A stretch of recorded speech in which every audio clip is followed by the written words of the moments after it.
From the halls of their great house, there are assembled three who hope to one day be the world's greatest driving heroes. Created from the cosmic legends of the universe comes our team captain, the Vision, Bill Fisher, their soon-to-be Wonder Woman, Vicky Fisher, and our Batman, the master of tools, gadgets, and all things mechanical, our mild-mannered soon-to-be millionaire, Alan Danvers. Their mission: to fight injustice, share what is right and wrong, to get you out of your house and come out racing with us. They are the Garage Heroes in Training team.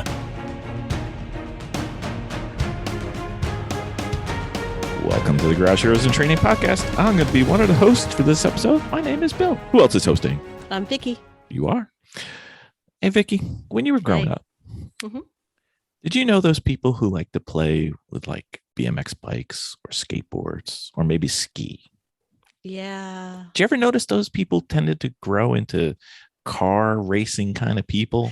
I just know they ended up turning into adrenaline junkies. Okay, so car racing people, but that's exactly that what too. I said. That too. Work with me. So that's what we're here for. We're here for those people who haven't figured out yet that, hey, this is fun. And part of doing that is we have great people on sometimes. Not that they're sometimes great people, but sometimes we have people and they happen to be great. And this is another instance. We have the long sought after guest that we've tried and tracked down, and he knows we don't give up. We just keep tracking him. He is president at TG Motorworks. He has mechanical skill, strike one for me. He has experience racing. I got a little bit of that, but he actually knows how to prepare, maintain, service, and coach people. I don't have that. We're working on it, but we're going to try to drain a little bit of his knowledge. We're going to go into the NASA Great Lakes TREC series, and we'd like to welcome to the podcast, Bryan Lingruen. Welcome to the podcast, Bryan. Thank you, Bill and Vicky. I appreciate it. It's been a little bit of a long time coming here, but life happens, doesn't it? And it does. Well, we weren't going to stop anything else from going on that was much more fun. And, we finally got it. We got it done. We're good. We're here. We got it going. There's no issues. It's good. No. So we are Garage Heroes in Training, emphasis sometimes on the in training more than we'd like. But one of the things we're not great at yet is introductions of our guests. So if you could, a brief introduction for yourself. Could be family, professional, racing, whatever.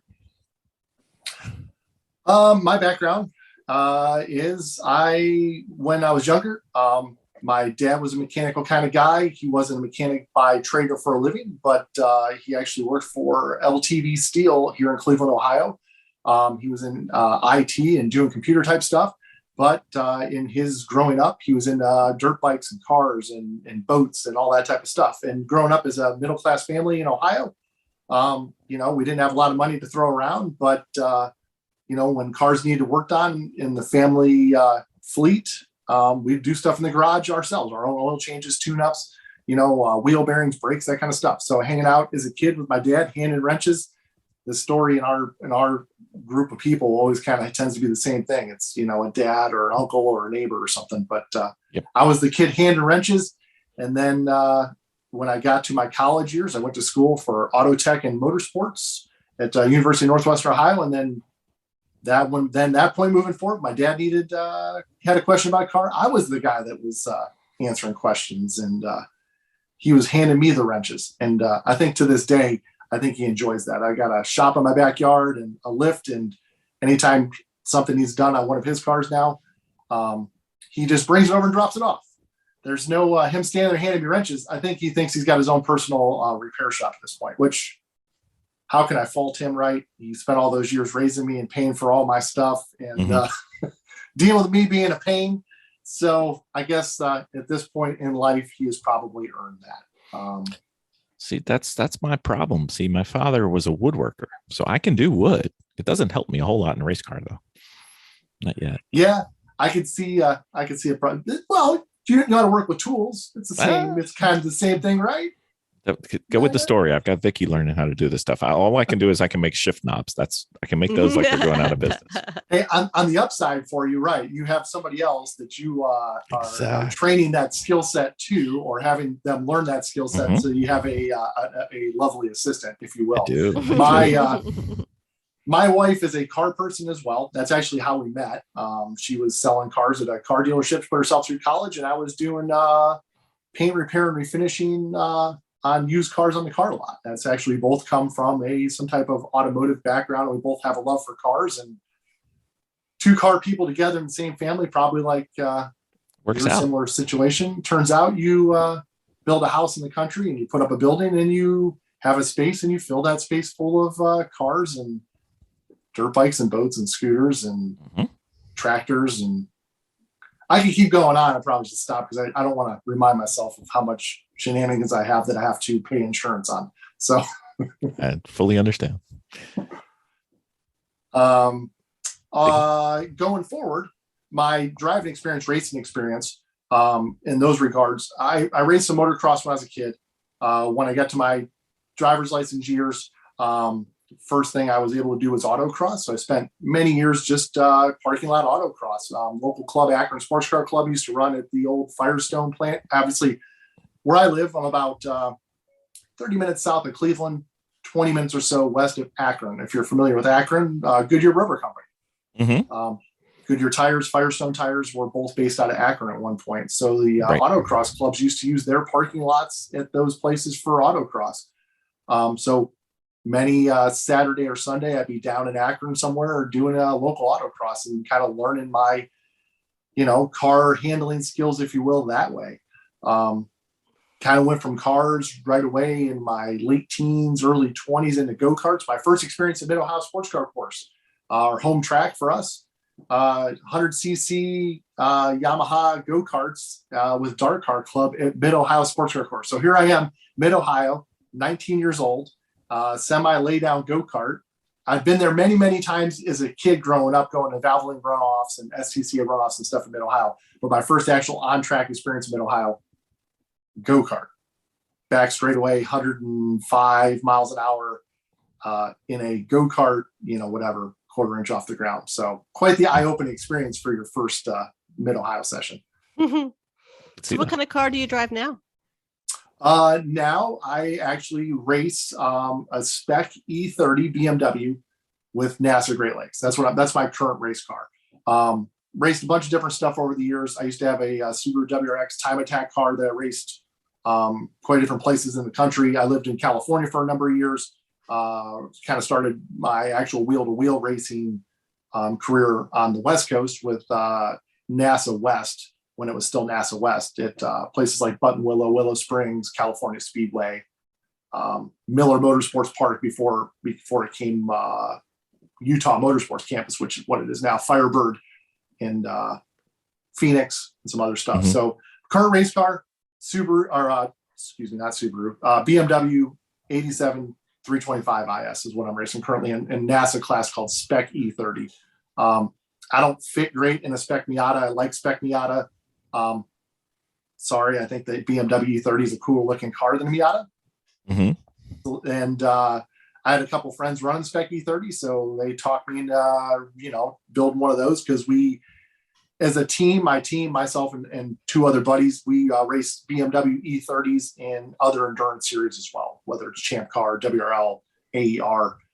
That was a platform that I had parts, pretty good parts supply, spares, spare chassis, that type of stuff. So it was just a natural progression for me to just right now race Spec E30. My background.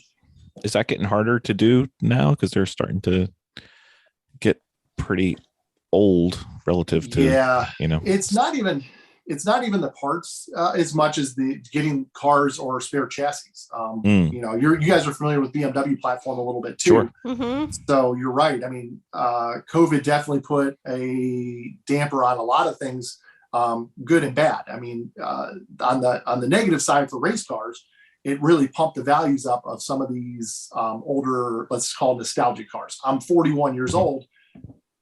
Not that old, not that young, but BMW E30s of the 80s were kind of the cars that the E30 M3, Mazda RX-7, the Toyota Supra, the stuff that was in that late 80s, early 90s were the cars that I lusted after as a kid and into my teenage years, if you will. Mhm. And now, people have some money. They're in my age group. COVID shut everybody down for 2 years, and it's really pumping up the values of these cars. So, I used to be able to buy an E30 with some miles on it as a donor for a race car for a couple $1,000s. And now these cars are trading for $10,000 to $20,000 for a decent roller that you don't want to cut up and turn into a race car. So that's definitely making it tougher. Yeah, that was one of the reasons we ended up, we went E46 route because it was just easier. Newer. Newer platform.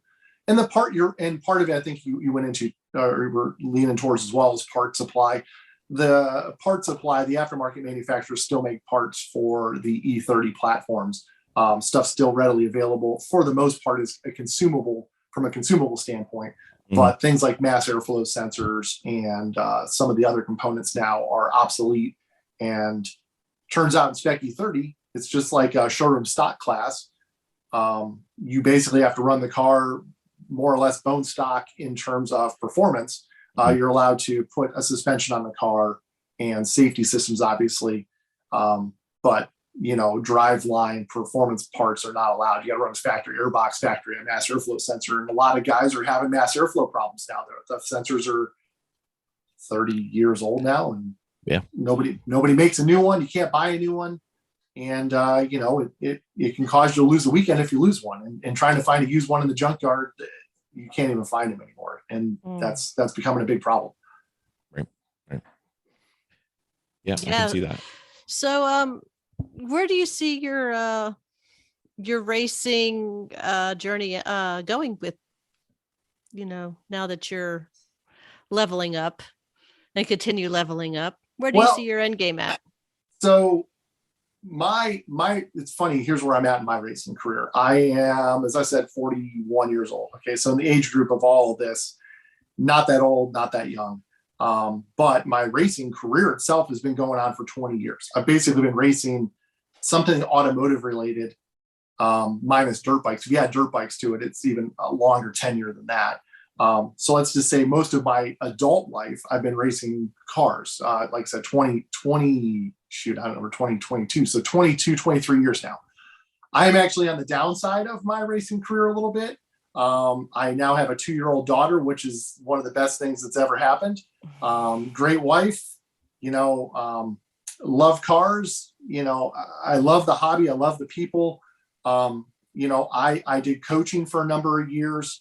I raced Porsche GT3 Cup cars with a couple of teams. Was lucky enough to co-drive in 2016 to a championship in a GT3 Cup car with International GT. And a gentleman by the name of John Morrow in 2016, we drove his GT3 Cup car to the championship for the 3.8 liter Stuttgart Cup class. That was great. Did driver coaching and co-drove with him. I've worked with a couple other guys with, more current, newer generation GT3 Cup cars. I've kind of been on the bottom end of the scale. I've been at the top end of the scale. I still do some private coaching with teams, guys on the side, some data coaching, stuff like that. I don't do right seat anymore. Retired from that a couple of years ago. Just the risk. It got to a point where I financially was in a position where I didn't really need to be in the right seat anymore. And it's the age old tale of instructors. Instructors are needed. We need instructors. There's a certain person that can be in that right seat. I tend to get car sick. I did it as a means to an end to help subsidize the financial expense of the entry fees and stuff for the weekends. I wasn't financially, super strong to buy a car, prep a car, spend the money on the transport and the hotels and the gas and the food and spend the whole weekend. And if you can save, some money here and there by instructing and passing your skill set on to somebody else, that's what I did. And I did that for many, many years, riding right seat and, suffered through many of motion sickness days. But, all in all, I turned out some really, really, really great proficient students and had a great time doing it. And I'm just at an age now where, nowadays with data and video and live video and telemetry and streaming services and stuff like that, I can coach just as good, if not better, being outside of the car because I can focus on what's going on more so than trying to use that imaginary brake pedal that I don't have. So that's kind of currently where we're at. My trajectory for the past 3 years has been basically run spec E30 with NASA Great Lakes. I do have like I said, mentioned an endurance racing team. We have an E30 BMW as well that has a 3-liter stroker motor in it. It's pretty hopped up. We built that car. We ran that car with AER, WRL, Champ, and NASA Great Lakes TREC. We purchased just this year a Porsche Boxster S. It's a 2000 Boxster S. It has a 3.6 liter built 3.6 out of a 911 in it. It's actually with the roll cage guy, Mark McMahon, right now getting a roll cage. So I guess my future aspirations right now are I'm probably going to do less spec E30. I'm going to do less commitment to trying to run and coach and do 3 or 4 or 5 different things at a time, and more or less just focus back on probably just our team enduro stuff, which is kind of what this podcast is about, is, endurance racing in general and what my background is and why I'm involved with NASA Great Lakes and the TREC Endurance series. Is just kind of, like I said, I'm going to focus my forward momentum at this point, or, future endeavors into just my team, running me and with my 2 other buddies and having a good time with friends and just taking a little bit more lighthearted approach at it. Right. And free time. The most valuable thing you have in life is time. You can't buy it. No. You certainly can't get more of it. So, Ask trying for to find a way to Father's Day. maximize that. I asked for that on Father's Day. Vicky didn't come through, but we're still waiting. I'm okay. I got time. So do you have a racing philosophy or a motto, or I always like to hear what people tell themselves when they're on the track, to kind of get themselves motivated and keep themselves motivated. Do you have something like that? I guess I like racing similar to probably a lot of other people. My personal interest in racing is I am a competitive person. I'm an entrepreneur, a type A personality, if you will. I hate to say that. But I am. And I like the fact that I can get on track, and my motivation to go race or get on track or be out there is that clearing of the headspace, right? You get in that race car, you check out from your day-to-day life. The only focus at the time is what you're doing in that car. If you're, whether you're out for an HPDE drive on the track, or you're in a race, or, you're out there driving around cones in a parking lot. In that moment, the only thing that you're focused on is making that car as efficient as possible, as fast as possible. And, you and that machine are working together in harmony. And that to me is, I don't sit still. My wife doesn't sit still. My daughter does not sit still. I have a 2-year-old. And if you met my wife and us together, we made that. And her favorite words are go, go. And the name of our boat is Nervous Energy. So the fact that, like I said, I can get in a race car, I can strap in there, and my only focus is that one particular thing for that amount of time, really is nice. I guess I don't have an actual motto other than maybe that every time you get in a car and you're on track, or you're driving a car, or whatever it is in a competitive environment or a closed, safe environment, is to always be learning. Every time you get in a car, I get in a car, I've been doing this a while. You're always going to learn something new. I'm always looking for something new to learn. I'm trying to learn something new every time I go out. And generally I do. Right. A lot of people are closed-minded. They think that they've got it all figured out, unfortunately, and that they know everything. And that's just not the case. I mean, I've worked with a lot of very talented and successful people on the pro side of things too, and have some great friends that are pro racers. And that's the thing they'll tell you, is that, you got to be open-minded, and you always got to be willing to learn something new, and take advice from other people and that criticism, and use it constructively. And I look forward to that. I like that feedback. I like that constructive criticism. I like that personal growth, if you will, in being in a race environment. That is so elegant and eloquent. My latest motto isn't so much because my latest one as of last year is, dang it, I paid to be here too. As they try to muscle past me. It keeps me motivated to stay in it with the guys, because they underestimate me sometimes. because Yeah, I'm still absolutely. learning. Yeah, for sure. I was president of the Northern Ohio Region Porsche Club for a number of years, and I've raced with multiple organizations, did track days with tons of organizations, and it's no fault to them, but when you go to a Porsche Club event, it's very much that, right? You get a lot of people that show up with Miatas and their normal track day cars, but then you have a lot of guys that show up with GT3s and some heavy hardware and this and that, Right. and it's intimidating. You can go out there in a HPDE 1 environment and have a guy in a Dodge Viper, they can go real fast down the straightaway, and you're out there in a Miata or even a BMW, an E46 BMW, and be intimidated and have that mindset to go, hey guys, you got to share the track with me. I'm paying the same money you are. But you know what? That's what it is. That is, either the bigger cars or the noisier cars or the cars that they don't dive bomb, but they come in through the track and either they try to muscle in or they try to muscle out. I'm just like, I'm going to fight for my spot. So, and that was that one switch for courage for me was I paid to be here too. And I'm just going to rotate this truck all the way around this turn. And you're just going to have to wait your turn because you're not going to muscle me out of my spot.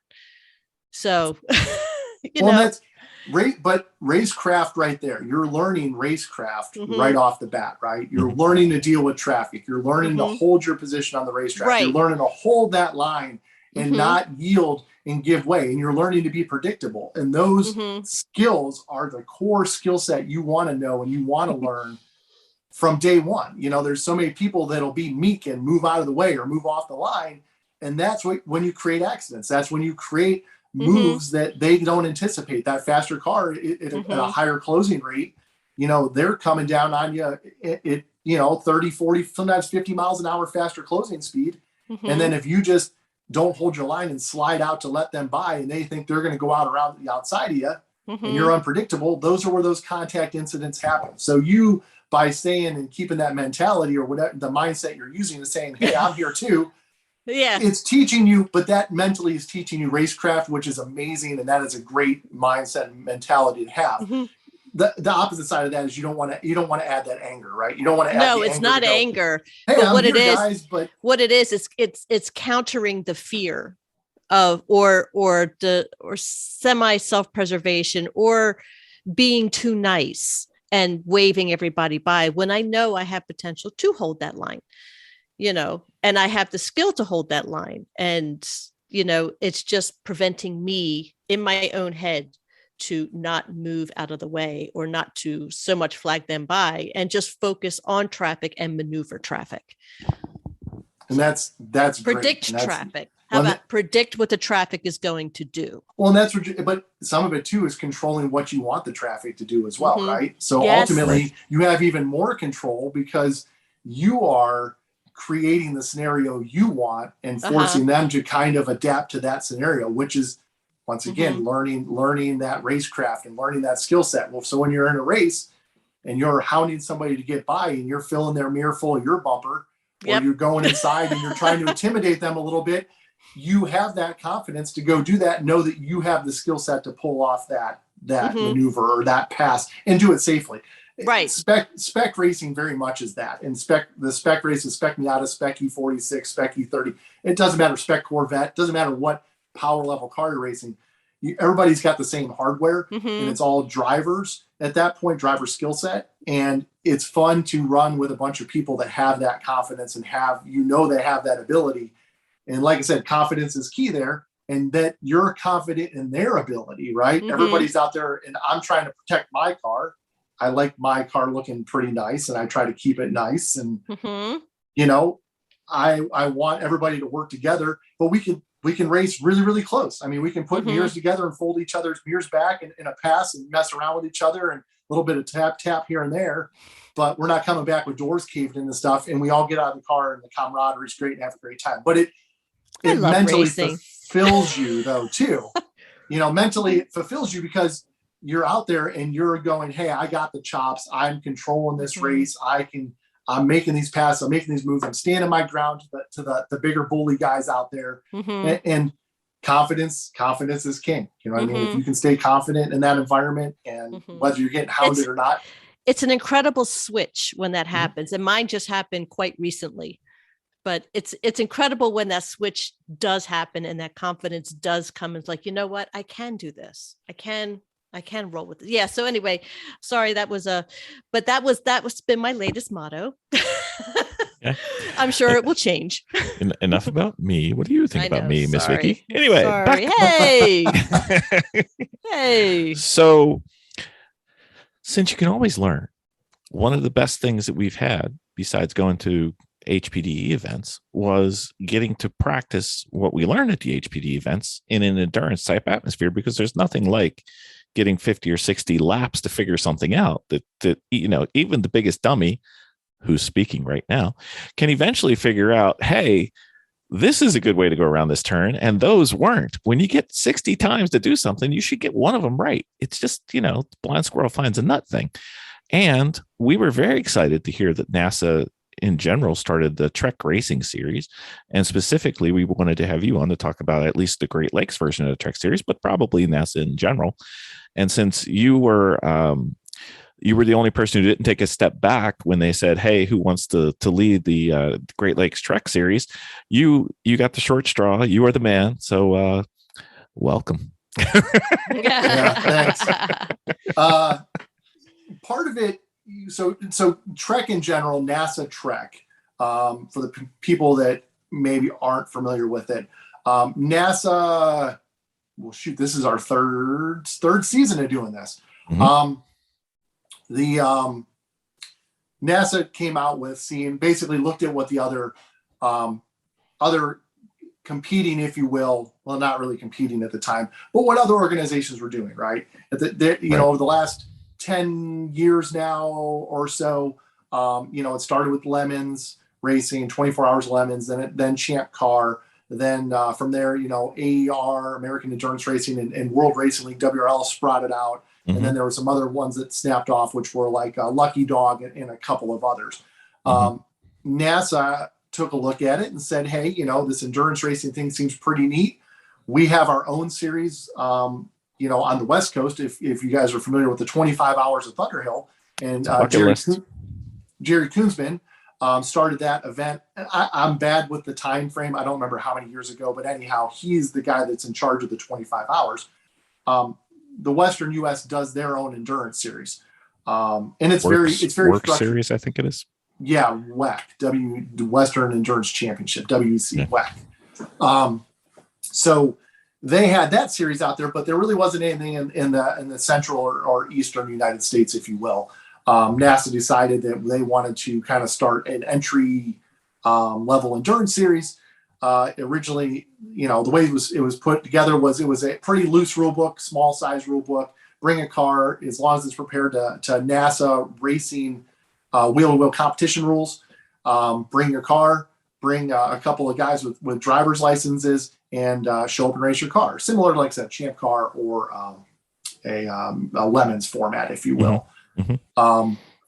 When that got announced, Jay Andrew, who is the NASA Great Lakes regional director that is in charge of, obviously, the Great Lakes region that I'm a part of, him and me have been friends for many years. Him and Marlon have been friends for many years. Marlon Sumlin, like I said, has been on your show a couple times. Yep. They've been friends for many years. We've run NASA events together for a long time. Jay knew that I had an endurance racing team, and that Marlon and another NASA Great Lakes racer, Rick Norris, were endurance guys. We had been doing Champ Car for a number of years, AER, WRL, so on and so forth. So he gave us a call and said, hey, Bryan, NASA's announcing and introducing this team endurance race series for NASA. And here's the rule book. Here's the kind of the format. I'm thinking about adding some of these things to the Great Lakes region. What do you think? And I got myself and Rick and Marlon together, my team, and we sat down with Jay and kind of started hashing through it, right? And then, that's when the short straw got pulled, and Jay said, "Hey, guess what? I need a series leader for this thing. You sure seem to like to talk a lot, and you're good with people." And we'll just leave it there. Yeah, and you're good with people, and you have a lot of experience, and I know you're doing 200 things right now, but can you what's kind of 201, you know? throw What's this on top of there too? What's 201, right? Exactly. So, The first 200 were the hard ones. So, I guess, to move it forward to where we are currently in NASA Great Lakes Trek, we're on our third season in NASA Great Lakes Team Endurance Racing Series. Trek in general is on its third year. The first season and a half of Trek nationally, we were the largest region to do it. We had the most races. We had the most attended, our largest car counts for any of the Trek races, basically, that were thrown in the country. NASA National came to Jay and said, hey, you're doing a stellar job. We don't know how you're doing it. And, but you're doing it and it's great. And what can we learn from you? And at the same time, on my end of things of running a season of the races, first person being at the track, not only participating, but also managing the races. It was more of finding a way to tighten up the rule book. So as of this year, we basically took the Western Endurance Championship rule book and the rule book that we had written as an addendum for NASA Great Lakes Trek. And I guess I should back up for a second. In our first season of Trek racing for Great Lakes, when NASA released their rule book, it was very loosely organized, and the rules were very, I guess there was I would say there was a lack of rules, but there wasn't a lot of rules, right? It didn't really define very much other than some safety things. And that was kind of about it. And we just felt NASA being a very, structured organization, big on experience, big on learning things the right way, and safety, and safety is key. I'm always going to say that over and over again. All my drivers means safety is key. We felt like there was a lot of loopholes there that left maybe some unsafe operations. It wasn't going to be unsafe, but for what we do in Great Lakes, and if you guys are now kind of familiar with how we run our HPDE program with Eric Meyer and Brian Bolander and those guys that are in charge of, and Robin Burnett, and all of our instructors, how tight of a ship they run the HPDE program, we decided to write our own addendum to that rules for the Great Lakes region. And it was mostly focused on safety and taking some of the terminology out of it they used that was a little bit more Lemons-esque that we didn't like. And we wanted to kind of keep it a little bit more polished, like what NASA would be as an organization. So we rewrote our own addendum to the rule book, did that for a season, had so much success with it, and everybody liked it on so much feedback that National came to us and said, hey, we would like you to basically adjust our national rules. So what we did was we took the Western Endurance WEC rule book from the NASA 25 Hours Thunderhill. We took our amended rule book that we wrote for Great Lakes and combined the two together. We now, myself, Jay, Marlon, Rick, the current rule book that NASA uses nationally for the entire Trek series for any region is the rule book that we produced out of the Great Lakes region. So we can blame you. Absolutely. I take the blame. I'm open to criticism all the time. And like I said, as I said earlier, you were always learning. I will never admit that we're perfect and we understand and everything is freaking hunky-dory every time, because it's not. And it is an open book and learning process. And the participants we've had for the last 3 years have grown and learned with us as we've learned how to run an endurance series from the ground up, per se. I mean, I have experience of running in other series as a participant, but I had zero experience on the organizational side. And now, like I said, we're going into our third season, and we run a Trek event, endurance race, at every single one of our events pretty much this year. The shortest one being 3 hours, and the longest one, I think we're doing a 6 or 7 hour going into the dark at Autobahn later this year in Illinois. Take advantage of those light hours. Yeah. We did a 7 hour last year at Gingerman, up in South Haven, Michigan. At that event, our longest day of the year event, as we dub it. And we started that race in the late afternoon and ran into the dark till 10 o'clock at night. So we were actually racing in the dark at Gingerman. I don't know if you guys have ever been to Gingerman. We have. We went there with you guys a couple times. Fun little track, great place, plenty of runoff. You're in the sand dunes, so you come home with an extra 10 pounds of sand in your car if you go off the track.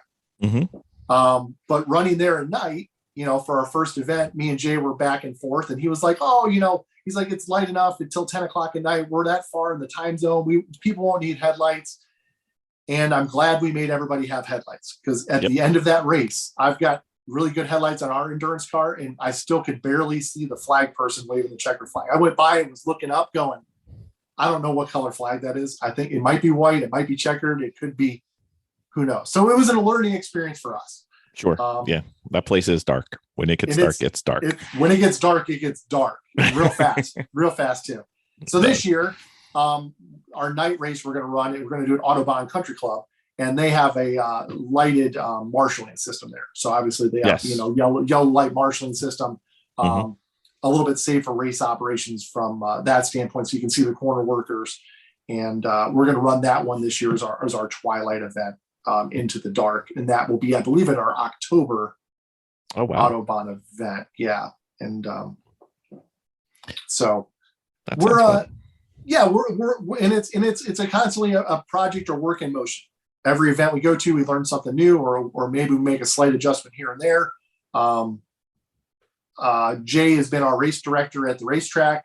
I've been there more or less as the series leader, along with Rick. When I can't be there, Rick fills in as the series leader for the events. We're also participants. Marlon is our pit marshal and volunteer coordinator. So Marlon's basically head of safety at the events for us. And yeah, I mean, we're kind of, me, Marlon, and Rick are like the three amigos when it comes to this Great Lakes Trek kind of thing. We all kind of lean on each other, and when one of us isn't available, the other one kind of is able to be there to pick up the slack, which is nice. A lot of other race groups within NASA only have one series leader, but because the endurance race is being a bigger thing, it's a Friday event. We felt that having some extra coverage is good. So what? Let's start getting into. We're trying to get people to enter now. So, what do the drivers need to have or be or what have you in order to be eligible to enter into a Trek race?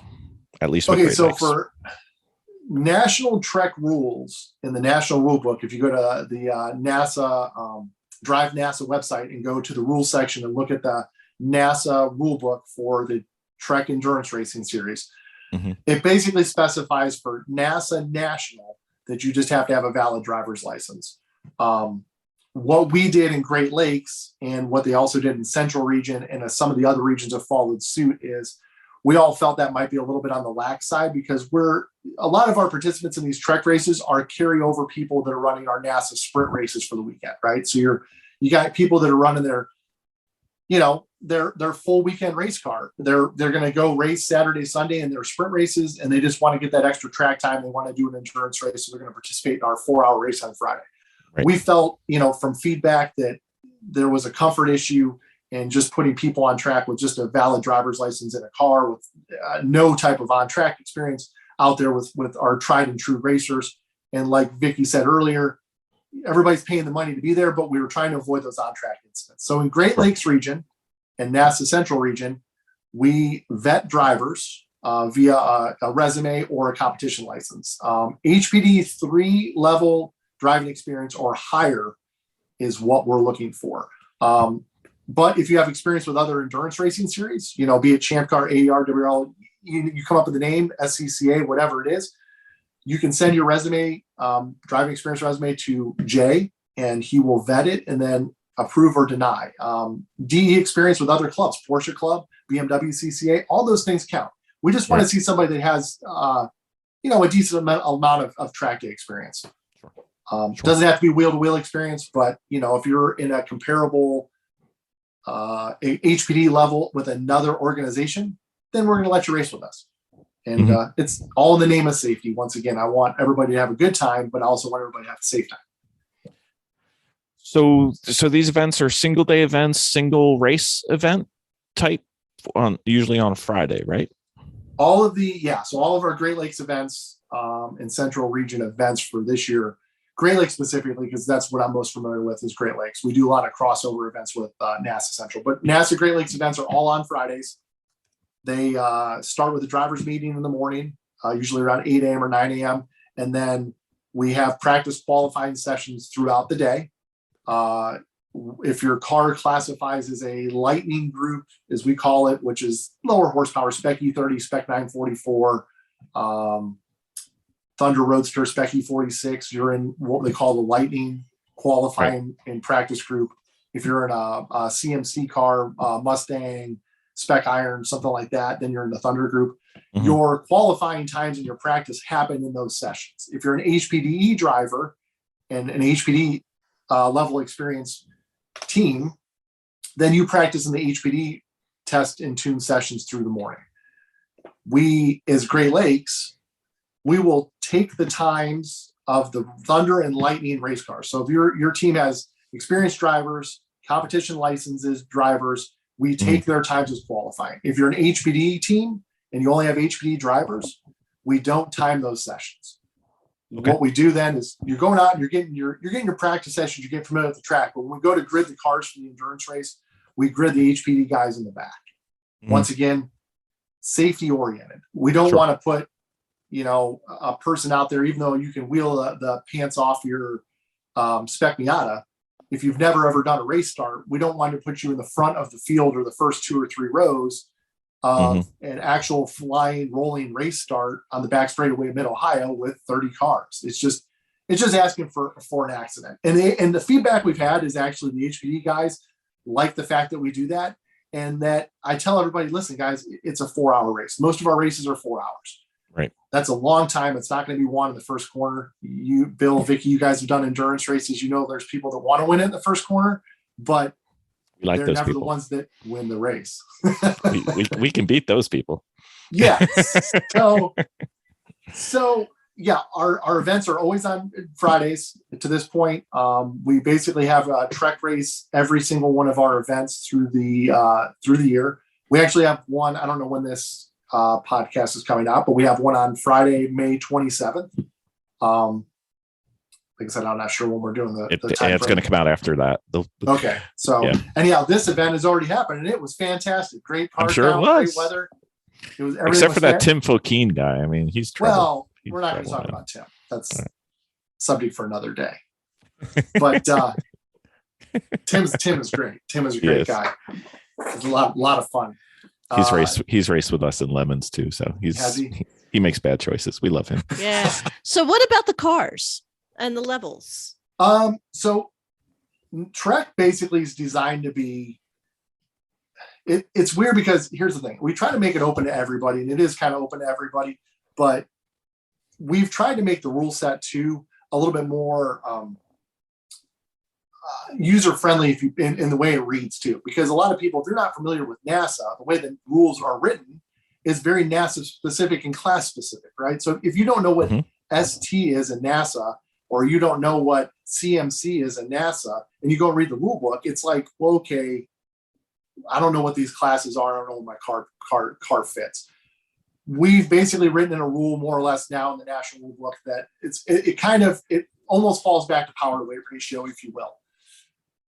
You can race anything from a Miata, Spec E30, low horsepower car, all the way up to, let's call it a NASA NPO1 prototype, maybe a CMC car, spec Corvette, if you will. Okay. Honda S2000, BMW, E92, E46 M3s, that kind of level of stuff. It's not unlimited. We do have a kind of a cap. Thunder Roadster fits into there, but we run them in our unlimited class. That's kind of the fastest thing we allow out there. We try to keep it more or less cars that would fit in the Lightning and on the light side of the Thunder race groups. Okay. More or less like a 9-to-1 power to weight ratio, if you will. If you're familiar with some of the other series that use power to weight ratios, 9-to-1, 8-6-to-1 is kind of where it's at. So Porsche GT3 Cup cars, not going to qualify. Right.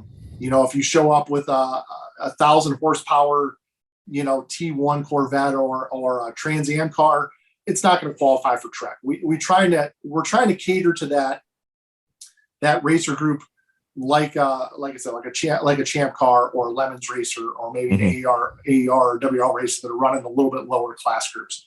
Spec E46 is an amazing fit. It's probably right in the middle to upper end of the speed range for the cars we get in terms of lap times. We do get stuff faster. We get quite a bit of stuff slower, but Spec E46, if you think, is almost the perfect TREC endurance car. It's super durable. It runs good, turns pretty decent lap times. We do get guys that show up, like I said, with faster stuff, Thunder Roadster and this and that. But if you want to show up with a T1 Corvette with 600 horsepower or a Trans Am car, we're going to turn you away just because of the safety aspect. TREC was not designed to be that. Once again, it's a team endurance challenge open to HPDE 3-level drivers and above. And we just have to put a cap somewhere on what we're going to allow. And that's basically national is, they're not going to let anybody out there that has something that's real big horsepower that's going to run everybody over. So how many classes do you typically have on a weekend? We have TREC 1 through 4. Okay. So TREC 4 is our slowest class. TREC 1 is the fastest class based on lap time classing. So you're going to go out in your qualifying sessions. All of the classes are defined by your qualifying lap times. Mm-hmm. So similar format. You go out, run the fastest lap you can, no sandbagging, put all your drivers through the car, and then we're going to look at the fastest laps the car turned, and then basically put you in a class based on groups of lap times and splits between TREC 1 and TREC 4. Okay. 4 is the slowest, 1's the fastest. TREC Unlimited, TU as we call it, is the catch-all for things like Thunder Roadster and stuff like that, where let me go back to the TREC 1 through 4. TREC 1 through 4 is also street tire 200. TREC series is 200 tread-wear street tires, which you guys are 180 or higher, if you will. Mm-hmm. So similar to all the other series, you're running 180 tread-wear or higher street tire. You've got to be in a production-based car. Power to weight ratio can't be more than 9 or 8.6 to 1 per se. And those are kind of the main performance-based caveats. Everything else is kind of open to run what you run, more or less. Okay. TREC Unlimited, we have a lot of Thunder Roadsters in the Great Lakes region, which are open wheel. No 200 tread-wear tires available. Yeah, Hoosier doesn't, unfortunately. They run a Hoosier kind of circle track tire. Nobody makes a 200 tread-wear in their size. But they want to run with us, and those guys are great, so we allow them to run in TREC Unlimited, and we still offer trophies to them. We just don't track their season points. TREC 1 through 4 is the actual classing. We track season points and trophies at events and all that stuff. Okay. We kind of make it for Great Lakes, try to make it inclusive of everyone. You call us and say, hey, I got this, and we can try to find a way to shoehorn you in there, make it work in one of the classes. We're going to do that because we want to have you come race with us, and we don't really want to turn anybody away.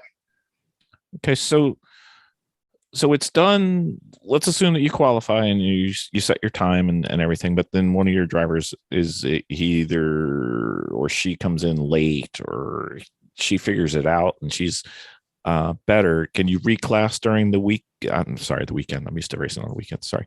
During the event as needed. Is that something that's done? Yeah. So our first season and a half of TREC was just, we would run the qualifying sessions and just kind of put the cars where they're at and just let everybody kind of figure it out and fend for themselves during the race. And we weren't moving anybody. As of the end of last year, and then all of this year now, as we've tightened up the rules and we've become, a more cohesive series in terms of race operations and figuring out and smoothing things out, we're holding more people accountable on more things like penalties and classing infractions and stuff like that now this year. I gave everybody a leeway for the first year or two to let's just get this thing figured out. Let's all just learn together. But to your point, yes, the sandbagging rule is in effect. If you're going to go out and you're going to run your car and you're going to figure it out, the general consensus is the entire group of cars should it's endurance racing, right? You're in the car for an hour, 2 hours at a time. Mm-hmm. So the consensus is the entire group of cars, or the whole field of cars, should slowly get faster throughout the day. And there should be a creep of a certain amount, a certain percentage for the entire field over the day. And you'll have some outliers here and there. If we have cars in certain classes that all of a sudden are performing way above and beyond what their qualifying lap times were, then in this scenario, yes, we will move you up to the bottom of the next class.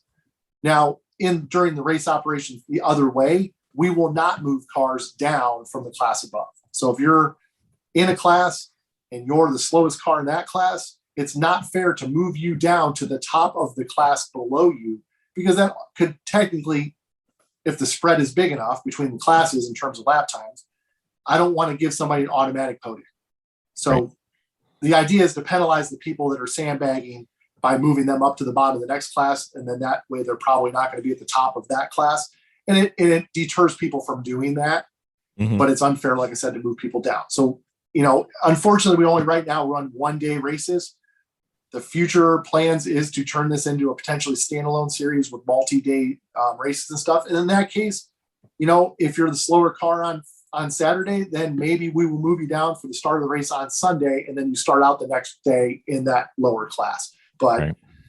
I've found an experience and feedback in racing in other series. They've moved cars both ways, and up is fine, down is not good for business.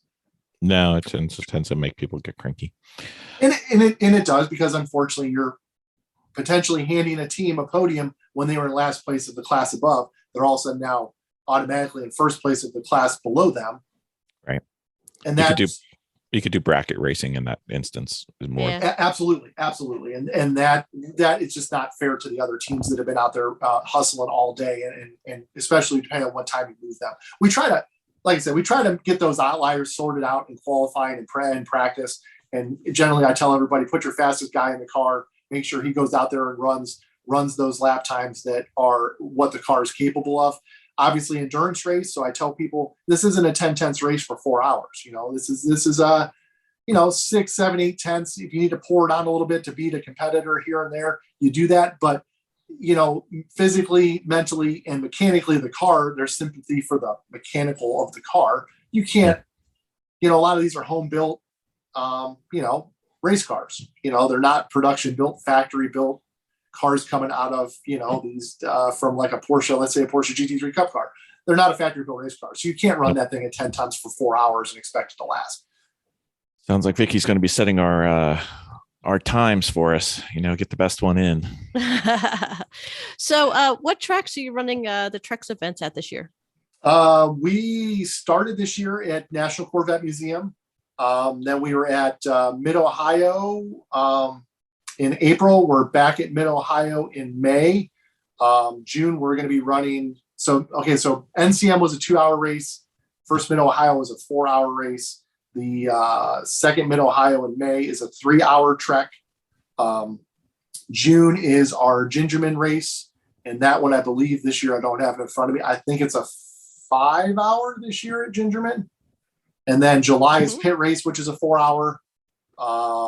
August back at Mid-Ohio for, I believe, a 4-hour. And then September, October is, I think the first Autobahn, we're not running a track. That's the only race of the season we're not running a track. The second Autobahn, we are running our nighttime trek, which I believe will be 6 or 7 hours. And then we'll finish up the season at NCM with a series finale. And probably sometimes we may do a championship shootout this year, and that'll probably also be a 4 or 5 hour. Last year was a 5. We'll probably do a 5 again this year for that one. Mm-hmm. Mm-hmm. So pretty much every one of our events except for one.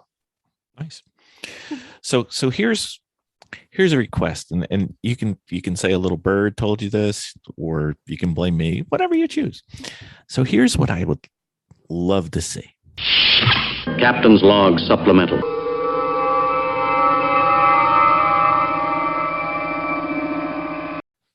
So Miss Vicky, Yes, sir. do you remember when we were watching those WRL events and some of those Grid Life events where you used to see the in-car video, and it had like the cameras seeing front and back, but it also could see all the telemetry and everything that was going on?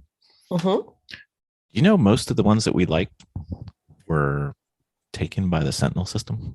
Remember James came on our podcast earlier? Right. We have no excuse since he lent us one for trial and demonstration purposes. We should actually probably put that in one of our cars, maybe 2. I really think we should. I think we should. I know. Because then we'd look like the immature endurance racing team that we are. Oh, wait, I mispronounced that, didn't I? Sorry, my bad. We could So what does the have Sentinel system do? we could have 3 cameras with picture-in-picture. We could have, if we ever get the AIM system to work, open invitation to anybody from AIM to come on and give us a little bit of love. We need some help. And then we could have all our telemetry on there. And then we can have it streamed live into the paddock or around the world to our millions of fans. We're apparently very popular in Kenya right now. Don't know why, but that's fine. And it can integrate all the available race statistics from like Race Hero and everything. So we could actually see how we're doing on video. We wouldn't even have to carry around our phone anymore. Live. I love it. So here's a request, and you can say a little bird told you this, or you can blame me, whatever you choose. So here's what I would love to see. So the instructor, speaking as one for Great Lakes, I would prefer to race the TREC race on Friday and not race at all on the weekend and just concentrate on the student. I think that's a wonderful plan. Nobody seems to agree with me, but that's my plan. So you can do whatever you want with that. Just a thought. Little bird. Well, and it is, here's the thing, it is a good idea. Like, we have a lot of people right now, because we're obviously trying to build car count. We invite test and tune drivers and solo drivers to run in the TREC race. Mhm. TREC in general has a driver stint limit of maximum of 2 hours drive time in the car with a 1 hour rest. Right. So, when we do a 4-hour endurance race or a 4-hour TREC, which most of ours, that's pretty much our common formula right now, we require a mandatory number of pit stops, and they're 5-minute pit stops, something that a lot of teams are familiar with other series. With those 5-minute pit stops, you can have multiple drivers on a team, and it kind of balances things out too, based on fuel tank size and some other stuff. But on running Friday in single driver entries, as you will, you can run 2 hours, right? Take an hour break, run for an hour. So you're still going to get 3 hours of test and tune track time. And we've had people that run 3 of the 4 hours in TREC Unlimited. If we have all solo drivers, you still could get on the podium and still get a trophy for the TREC race, even though you only drove 3 of the 4 hours. But it is, in your case, like you're talking about, a lot of people want to do Friday and Saturday and Sunday, or they're afraid to hurt their car on Friday and only want to do Saturday, Sunday. So, I'm in the school of thought with my car. I can run my Spec E30 all day Friday, still go do both Spec E30 races, or the 3 Spec E30 races we have Saturday, Sunday. Mm-hmm. Get a whole ton of track time. Yeah. And in Great Lakes, I don't 100% quote me on that. If you volunteer and or are instructing, and you want to use your discount voucher, if you will, towards a TREC race, I don't think you can do it yet, but I can, as you're saying, maybe talk to just a bird. Jay. I mean, just a bird. I heard a bird fly by and see if we can't get something going at. Just seems like it seems like a better deal for the instructor, and it seems like the student will get more focused over the weekend. Right. I know our volunteers, I guess here's some inner workings of it. I know our volunteers, if you volunteer as a race marshal, grid marshal, whatever it is, obviously you build up credit time. Yeah. It can be used towards future entries with Great Lakes events. On the instructor side of things, I'm not familiar with exactly how the credit system works. Yeah, So that's probably, I don't either. I just, that's this little bird thing, whatever. but that's a talk when you finally get Jay Andrew, the NASA Great Lakes Regional Director, on your podcast. You can keep trying all you want. I keep trying. I'll get him as soon as I don't pass in the wind. For the longest time, this is NASA Great Lakes. For the longest time, I didn't know if Jay was short for Jeff, because I see Jeff all the time, everywhere, and I'm like, is Jay Jeff? Is Jeff Jay? I have no idea. And then I found out they were 2 separate people. I'm like, I've never met Jay. Who knows who this person is? But I'll track him down someday. He probably sees me coming and goes the other direction. Most people do. Yeah, he does that to me occasionally. So what are the pit rules, pit stops, gas with drivers in the car? I mean, how do you guys manage that? So like I said, national rule book, I'm going to go over it again because safety is paramount here. Our national rule book is posted on drivenasa.com. Go into the rules section. It's posted there with all the rules for the TREC Endurance series. You go and click on it. Basically, car prep. So car prep is under wheel-to-wheel racing competition rules. TREC operations, pit stops, race format is all under the TREC rules.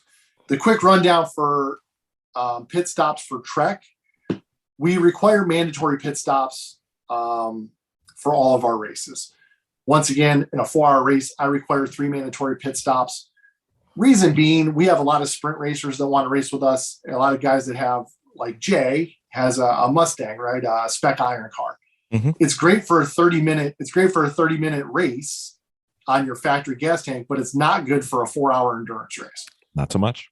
So what we tried to do with, or my format was on the, 3 mandatory pit stops in a 4-hour race. Is it excessive for a Miata or a BMW 30 or some cars with bigger gas tanks, smaller engines? Yeah, you've got to stop more. But the cars that like the CMC Camaro, Mustang, Corvette guys, it's great for them because it's a little bit of an equalizer, right? You don't have to run a bigger gas tank. You don't have to modify your car other than tires, putting 200 tread wear street tires on, or 180 or higher, excuse me. And you can come over and run endurance racing. So it's 3 mandatory in a 4 hours, 3 mandatory 5-minute pit stops. Anytime you're fueling the car, it is a 5-minute pit stop. Gas cap comes off, 5 minutes mandatory. So your 3 mandatory pit stops in a 4-hour race, they don't all have to be fuel, but you have to be stopped for the 5 minutes. I guess for the people out there that have run a champ car race, similar format, you're going to come in the pit lane. There's going to be a person standing there at a stop sign. We're going to put a egg timer on your car set for 5 minutes. You're then going to drive up to your pit stall, stop your car, turn the ignition off. Your fueling team is going to jump over the wall. All of the people over the wall in the fueling operation have to be full gear, just like the driver. Helmet, balaclava, Nomex socks, gloves, underwear, fire suit, and fireproof shoes. I've seen a bunch of times now people unfortunately wearing their Air Jordans or whatever they're wearing. And, we want the attire for the fuel man, the fire bottle man, anybody that's involved in fueling operations and over the wall while fueling is happening has to be in full gear, including the driver and the new driver going in the car. While fueling, as long as the gas cap's off, you can only do driver changes. No other work can be happening on the car until the gas cap goes back on. So the driver could stay in the car during fuel. Driver can stay in the car. Yeah, driver's allowed to stay in the car as well. As long as you don't. Wow, that's a game changer. Yeah, so as long as you don't blow out of your 2-hour stint limit, and let's say like my team, I do a strategy. We're right. I pit every hour, right? I just pit every hour and we top the fuel up every hour and we go on our way. You got to do a 5-minute stop, so we might as well just add the fuel. The weight doesn't really negate us too much performance wise. I can drive up to 2 hours. So for our first stop, I come in, I stop, I stay in the car. The guys fill the car. I go back out, drive for another hour, and come back an hour later. And that satisfies our 2 of our 3 5-minute pit stops in my 2-hour driving window. I can be out of the car for an hour with my co-driver driving. And then if I want, I can get back in the end, or he can drive the next 2 hours. Mm-hmm. So driver can stay in the car, but when the gas cap is off, the only thing that can happen is a driver change in fueling.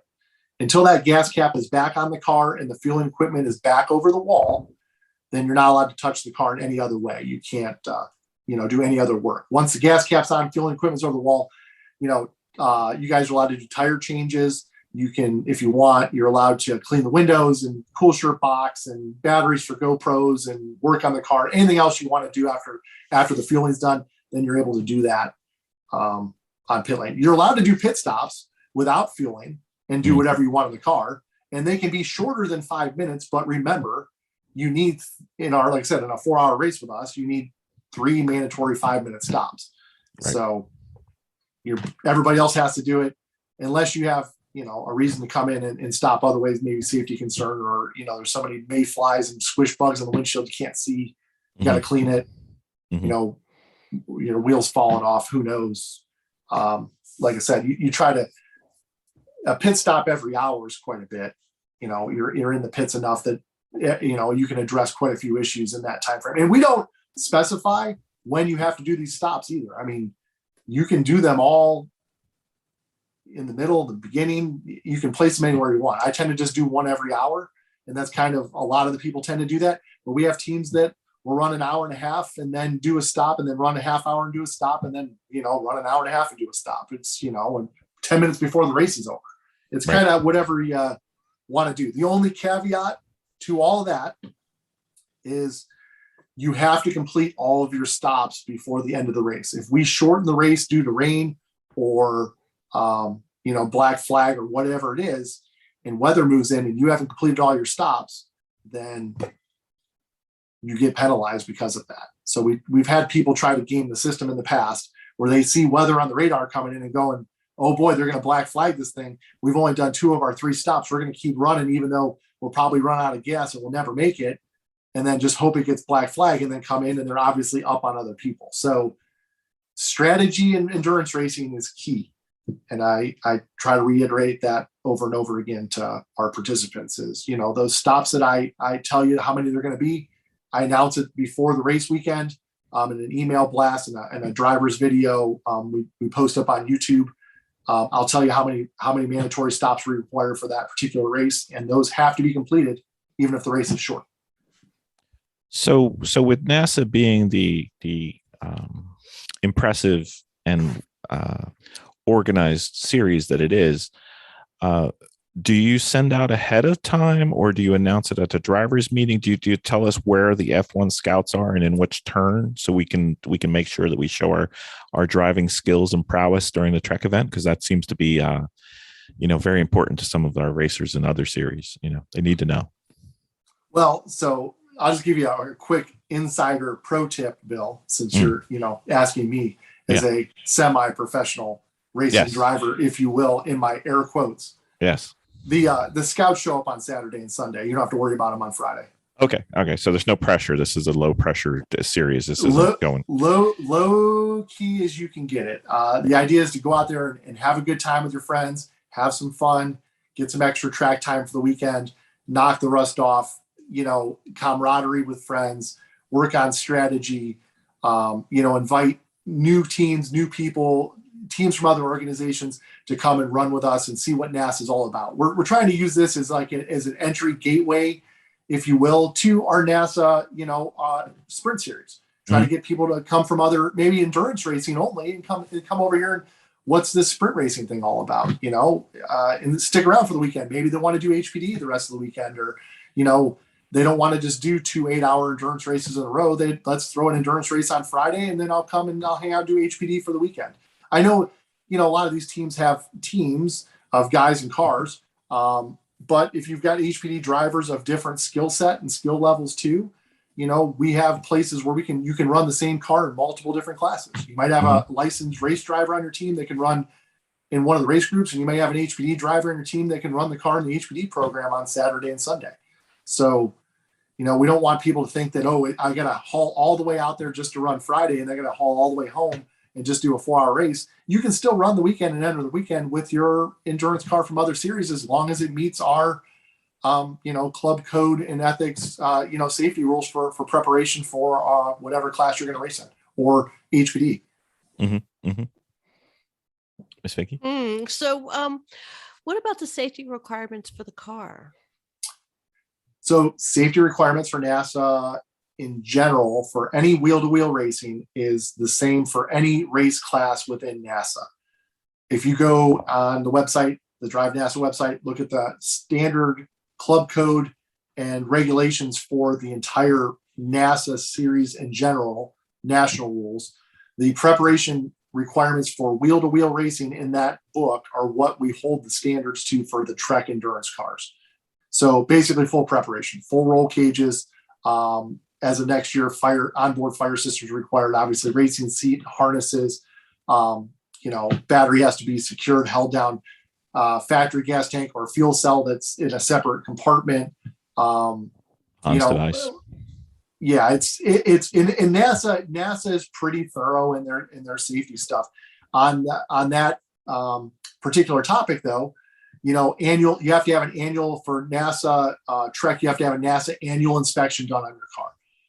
They are done on Friday at the racetrack by our tech staff, and you can get an annual sticker at the track. I believe the cost at track is $100 for a NASA annual, but the disadvantage to getting it done at the track on the day of the race is you're going to lose some time in the morning if they're backed up. We try to prioritize TREC cars to get teched at the track if you can't go to an approved tech center that is around your location that you live or within a reasonable distance. We have NASA approved tech centers all over the country. There's probably a race shop or a local shop within a certain amount of drive time from wherever everybody's pretty much located at to schedule ahead of time and get a NASA annual inspection taken care of so you're ready to go before you get to the track. So we do it. We're weird. We don't live near you guys, but I guess we'd fall in the NASA Northeast region. Would a NASA Northeast tech shop qualify for a Great Lakes event? A NASA annual, no matter the region it comes from, is still an approved annual inspection. Just want to make sure. Yeah. So if it has an annual, once again, let me just put my air quotes up. As far as I am aware for TREC, it is approved if it comes from even an outer region, as long as it has a NASA national annual inspection. So everybody's NASA annual inspection is approved on the same sheet for every region and done by a certified inspection shop and inspector that has to be certified by NASA national office. And I think it's SFI Safety Foundation also. They have to take a test and be certified by SFI and NASA in order to administer an annual inspection. So if you get an annual tech inspection and you fill out a NASA annual tech form for wheel-to-wheel racing, that will transfer to any region as long as that car has a NASA annual tech inspection. I just didn't want to get there and be like, oh, I blew it again. So I've done that. Yeah, like I said, we Central Region and Great Lakes Region do crossovers all the time, and our annuals are good in Central, and their annuals are good here. Mm-hmm. And like I said, it's all the same form. It is a national form that's found on the national website, and it's all nationally certified inspectors that are doing the tech inspection. So that, like I said, I'm 99% sure that it will transfer between each region. If something is different, and I will check after we get off this this conversation, I will verify. And if there's a change, you can put it in the episode notes. Yes, sir. You can read the episode notes as long as you're not driving while listening to the podcast. Right. That's fine. So we'll if there is a mistake in that, we'll post that. But like I said, as far as I know, it's an annual is good anywhere. No worries. So we were trying to figure out a long time ago. Well, me. I like to play in Excel. I like to make graphs. So what I was trying to do is I was trying to figure out how to graph the different endurance racing series on scales of seriousness of racing and kind of a nominal speed or nominal cost. It was kind of a three-dimensional thing. So where do you think NASA TREC falls on the seriousness of the racing at this point? The majority of our TREC racers are crossover sprint racers, right? Mm-hmm. So majority of our customer base so far is guys that are already, or teams that are already there for the weekend, running sprint races that want that extra track time and want to run endurance racing. We have teams that do come in from some other series that run with us, participate with us, and that's fantastic. Seriousness level, you guys are talking to me right now. I try to keep it lighthearted. I try to keep it fun. I try to keep it, the mindset in my driver's meetings, in my correspondence with people. It's an endurance race. It's meant to be fun. It's HPDE 3-level drivers and up. So this isn't right. This isn't F1 scouting. This isn't the 24 hours Daytona. It's supposed to be a entry series or entry gateway into wheel-to-wheel racing per se, especially for the HPD guys. This is their first taste of a real race start, wheel-to-wheel, and racing for a trophy, a plastic or foam trophy or whatever it's going to be. So there's some seriousness to it, but I also want to keep it lighthearted and fun. And remember to remind people that, mechanical sympathy, you're not going to be able to run your car 10 tenths for 4 hours. It's just not going to happen. Go out there, level head. Strategy is a key thing. And you with your spreadsheets, strategy. The races are not always won on the track. They're most of the time won in the pits. And in an endurance race, you got a 5-minute pit stop window. What about that transit time to and from the timing person? If you wait until the timer is 0 and then you hang around for another 30 seconds and then mosey on up to the timer station, then leave the pit lane, you've just lost 45 seconds or more, right? Right. how long does it take you to make 45 seconds up on a racetrack on cars that are running similar lap times in a lap time based classing race series? So your race could definitely be won or lost in the pits. Speed of cars, I'd say we're in the middle range. You know what I mean? We have some slow cars, we have some faster cars, but we don't have the fastest cars. We don't have, like I said, we don't have fire breathing dragons, Right. you know, down your back. There's no crazy, no, I'm not going to try to be down on anybody. We don't have Vipers and we don't have, you know, GT3 Cup cars and stuff like that in our race class. We just can't allow because the closing rates are too high. And like I said, because of the fact that we have the experience level drivers of HPD, we try to keep that performance range somewhat narrowed down so that closing speeds aren't overly excessive.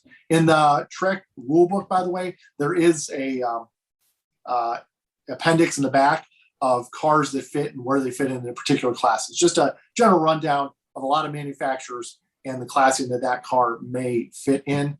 That gives you a general idea of where you might end up if you come out to one of our events. Okay. So I guess the reason we always ask is because we've got a blend of listeners. Some of them are looking to get started and some of them are already going, and hopefully we can help them get a little bit better. So we're trying to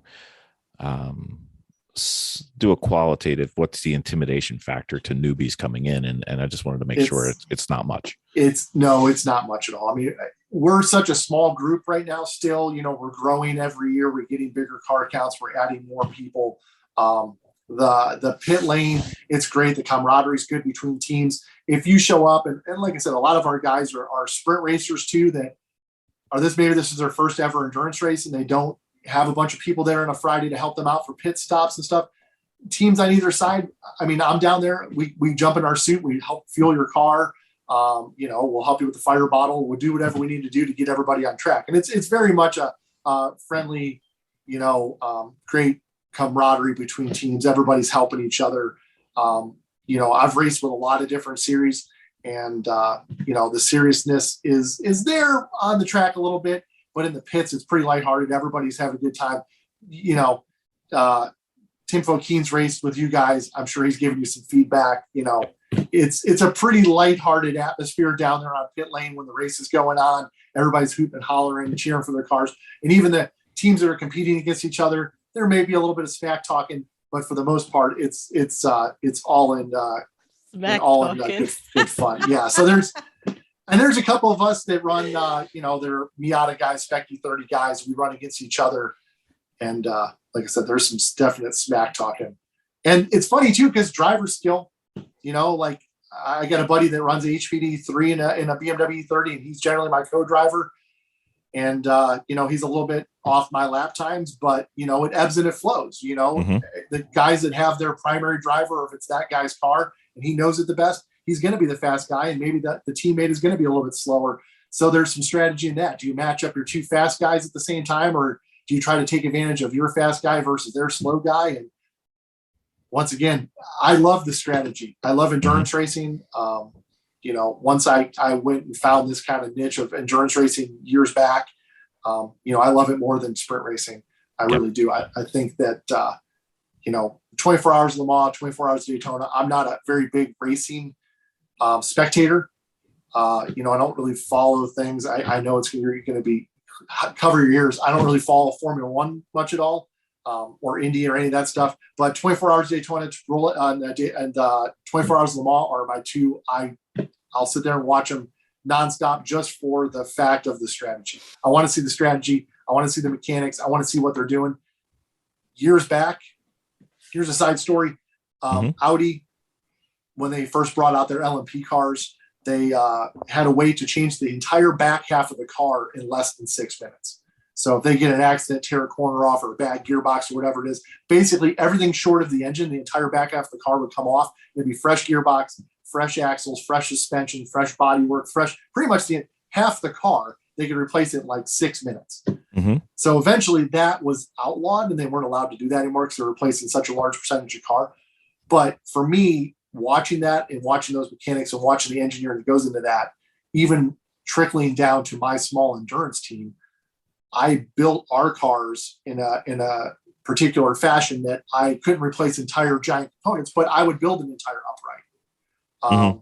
You know, you could put dry brake bleeders on your factory calipers if you wanted. So if you had a sticky caliper in a race, you could change a caliper with a dry brake bleeder. I mean, you know, sure, they're not the cheapest thing, and who cares? You've got a $60 factory caliper, but in the heat of the battle in an endurance race, strategy and the race can be won or lost in the pits or behind the wall.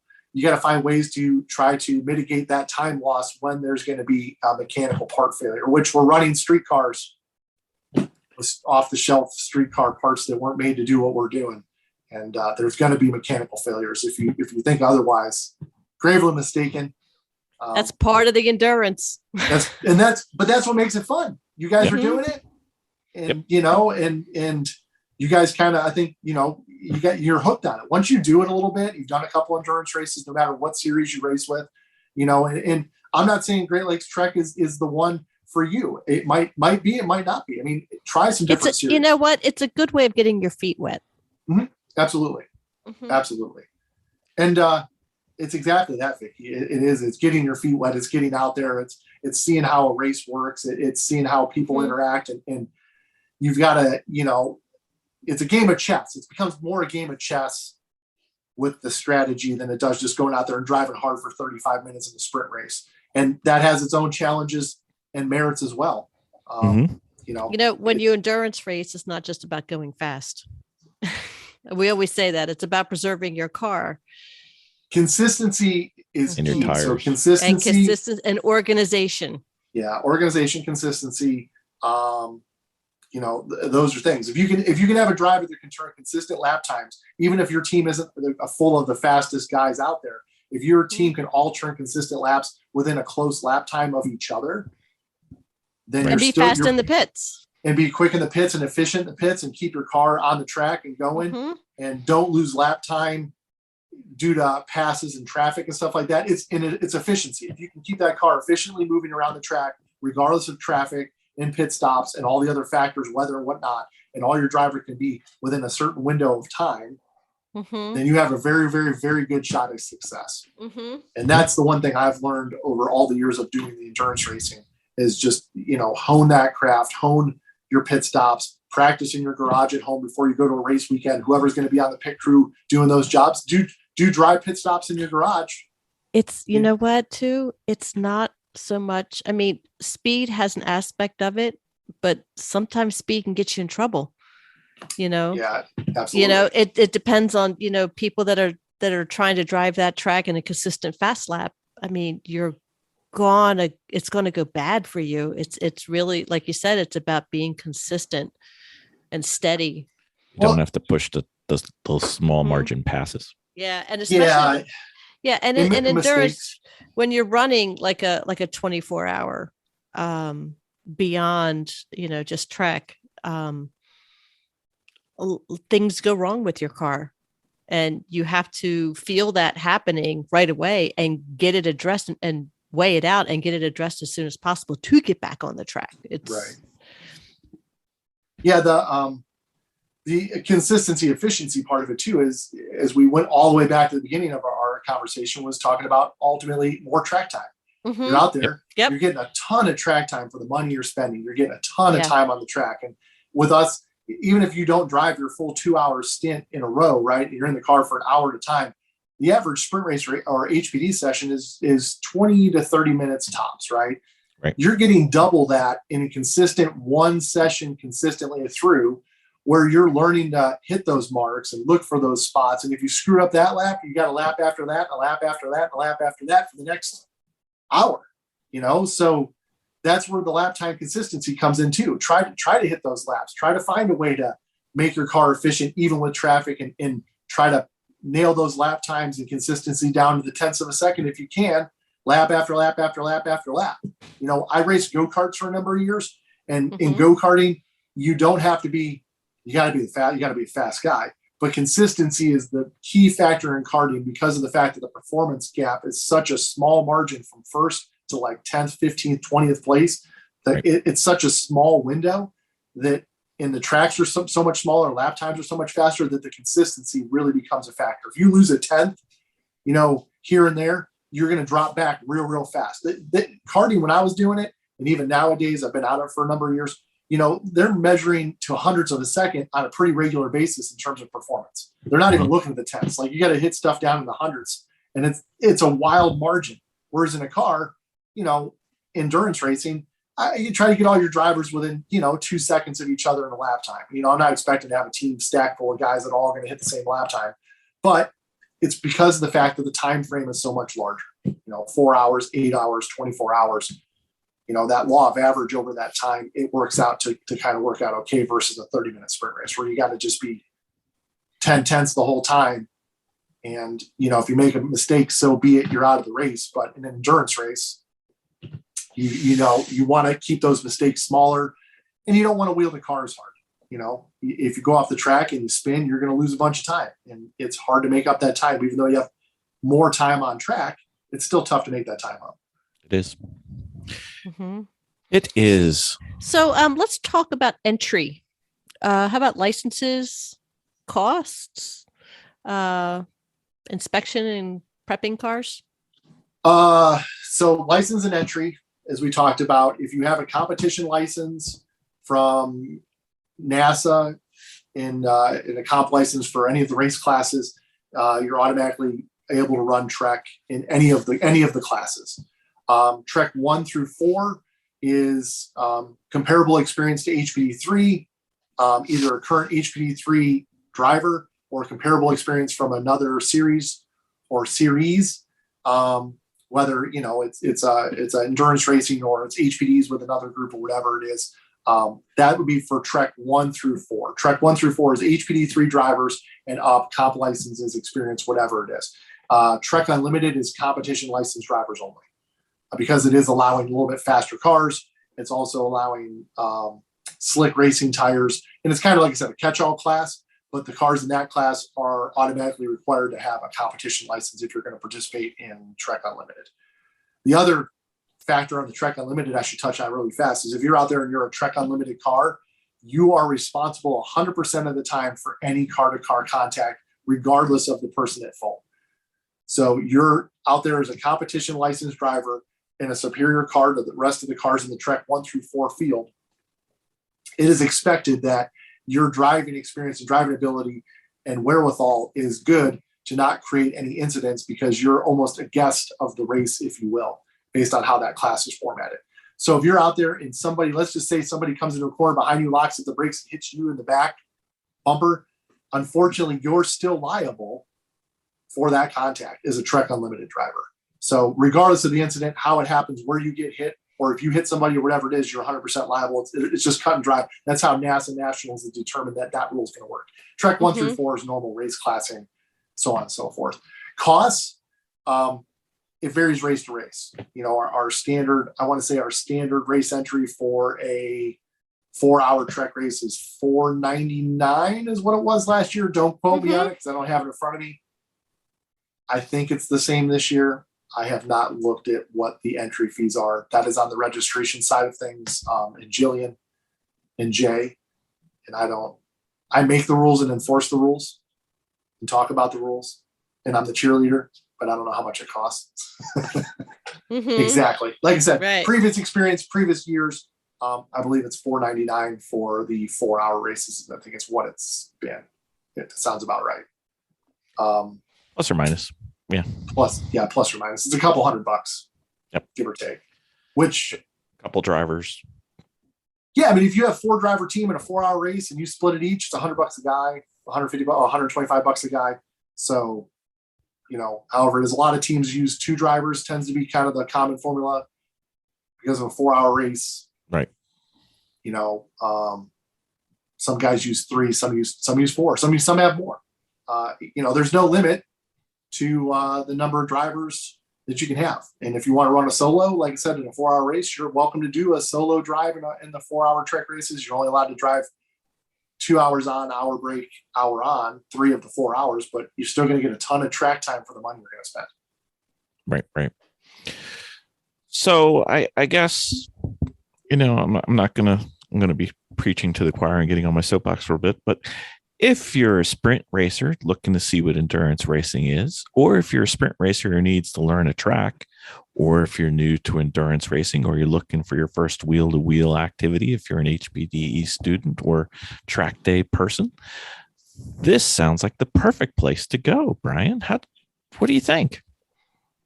It's a great place to be, especially for that aspiring HPDE driver that has a race prepared car. Maybe you've been running with BMW Club, or you've been running with Porsche Club, or some of the other auto interests, some of the other driving clubs that are out there that do basically HPDE only and don't have a wheel-to-wheel race series. Mm-hmm. And you maybe purchased a previous X race car, or you decided that your safety is paramount, and you prepped your car to racing level standards in hopes of going to wheel-to-wheel racing at some point. Yeah, come run a TREC race with us. And if you have that HPD3 experience, here's your opportunity to be an HPD3 driver and be in a wheel-to-wheel endurance race and get a ton of extra track time. So, it is a win-win for that aspiring racer. Plus, on that side of it too, we do have people that jump in and run a race with us from HPD3 that want to go wheel-to-wheel, that their hopes are run, the sprint race weekends. And this is their foot in the door to meet the people and shake hands and beat around the paddock and kind of feel out the rest of the race weekend, and and be on and feel like you're on a level playing field. I know myself getting into racing years ago, showing up at a racetrack is an intimidating thing, especially to a new person or a person that's come from just an HPD only background or an HPD only organization. To show up on a NASA weekend, it can be intimidating. You're used to just seeing a lot of street cars or HPD prep cars. Now you got a bunch of race cars, guys in race suits. To some people that is an intimidating thing. Here's an opportunity for you to come as an HPD3 driver, get your feet wet in a pretty laid back and low stress environment on a Friday. And like I said, meet a lot of people, shake some hands, make some new contacts and new friends, and then maybe race with us at some point on Saturday and Sunday when you get your comp license. Exactly. And NASA Great Lakes, especially, one of the most welcoming paddocks you'll ever find. If we're not there, there's tons of other great people that are there. And if we are there, just come on by and say hi, or find Bryan. He'll be there most of the time. Most of the time. So when are you guys coming to your first TREC race with us? Now that you got me on the podcast and you've been beating me up. I'm not beating you up, man. I'm on your side. On the podcast, you've been beating me up on the podcast. I have been beating you up on the podcast. Now I got to strong arm you back and say, hey, now you got all the info you need on TREC. When are you coming? I would love to do a TREC race as soon as my beautiful bride will tell me a day that she will come with me up to NASA Great Lakes again. Sure, so is it 2 or 4 again? I forget. 2 or 4 what? Pit race? No, teammates in the car. As many as you want. Many as you want, huh? Yep. We got to grab Tim again. Or we could do it by ourselves and race Tim. Well, yeah. You don't have to make this hard, sweetie. We can do this. Pit race. You guys said pit race is close for you. What a wonderful track that place is. Jim and Kathy Stout that own pit race. Oh my God, they're fantastic people, and they've really done a lot with that facility. I raced there years ago when it was just the North track and did go-karts and stuff there. And from what it was then to what it is now, it's pretty phenomenal. It's my favorite for you guys, it's my favorite. That's the shorter drive, right? It is. And it's a 4-hour race. You can come race with us. You and Vicky. I know. I keep saying. It looks like I've got to do some negotiating. I know that look. We've got something. She's going to do one this year. How about that? We're going to do one this year, Vicky? Sure. Okay, there we go. It's on the podcast. It's true. I've heard it. There it is. There it is. We're going to do on one. the internet. It's there forever. Exactly. We have the Other car. than the stuff that we may have to put in the show notes about my pricing and whether or not that's you fine. can. Don't worry. Don't worry about that. If you think this is the first thing we've gotten wrong on this podcast, sir, you don't listen long enough. We get stuff wrong all the time. Yeah, it's part of it. I do my best.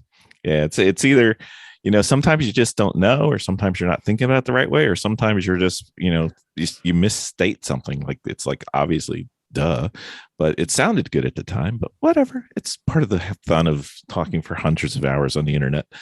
Anyway, not that the internet is ever negative or anything. No problem. We're good. It's all good. Not at all. Yeah, not at all. So, sir, I have one question, and then you get your life back, and I won't hound you to be on the podcast again for a while. How do you handle the TREC races on comp school weekends? So what we've done in the past, and I'm not sure with Bryan and Bolander and Jay and how they're organizing it now, what we've done in the past is, like last year, Gingerman, we run the comp school and the TREC on Friday. TREC race practice qualifying in the morning, obviously. The comp school guys have their sessions where they're doing their drills and things like that. And then what happens, like last year at Gingerman, our TREC race, we allowed the comp school guys to run the first 2 hours of the TREC race with us as their mock race. Oh, now you're talking my language. I'll see you in Gingerman, sir. Yeah. So as part of their comp school, now I can't vouch for what they're doing this year. Nope. You said it's happening. It's on the internet. I heard it. But as of last, like I said, last year, what we did was we allowed those guys to then race with us. I'm trying to think if at NCM, do we have a comp school at NCM the beginning of this year? I can't remember if we did or didn't. I think we had a comp school at NCM. I think you did. And we allowed those guys to do the same thing. They were allowed to run, I think, the first hour of the TREC race with us. Okay.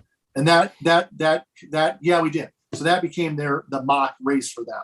Okay. So they it makes sense. And it's actually a lot of fun because what it does is it builds our field up even more. And then you have even more cars out there. And some of the comp school guys, they brought some faster. There was a couple guys with some faster equipment, which kind of made it entertaining as well. But then they're out there for 2 hours of it, and they get some more track time rolled in automatically with their comp school, which was fantastic for them. They're really excited about that, and it gave them some real wheel-to-wheel racing experience for an extended amount of time frame as well. More than just a first here, throw yourself into the deep end of the pool, 30-minute sprint race. Here you are in a little bit more low-key endurance race for 2 hours to really get used to having cars passing anywhere and congestion on the traffic and that type of stuff. And it's a little bit more low key. It's a little bit more fun.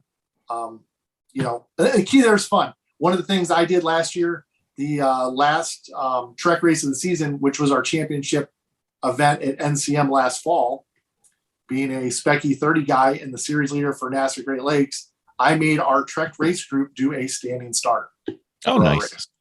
At NCM?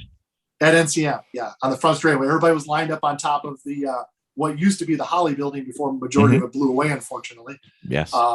We had all sorts of cars and everybody doing a standing start, which was quite entertaining, and everybody had a heck of a great time with it. And that's the advantage of the TREC is it's fun, and we do have a pretty tight core rule set for safety and infractions and stuff like that. But we also have the ability to, as a growing, budding new series and being somewhat in charge of it, we're able to throw some fun ideas out there or try some different things. And, we're open to questions and, feedback from our participants. And if they want to try to do something and they think you have, an idea that might fly or, you have something you want us to give a go at, we're open to those ideas.